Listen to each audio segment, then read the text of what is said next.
আসসালামু আলাইকুম গাইস, সবাই কেমন আছেন? আজকে আপনাদের জন্য নিয়ে এসেছি ছোট চিংড়ি মাছের রেসিপি।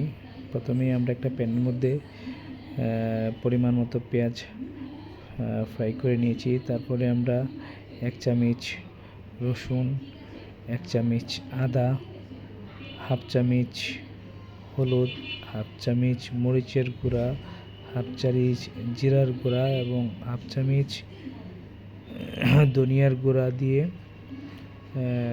একটু মশলাটাকে পাকিয়ে নিয়েছি। তারপরে আমরা কিছু কাঁচামরিচ মধ্যে দিয়ে কেটে আর চিংড়ি মাছগুলো আমরা দিয়ে দিয়েছি। চিংড়ি মাছগুলো দিয়ে আমরা অল্প কিছু সময় এটাকে সুন্দর করে পাকাবো।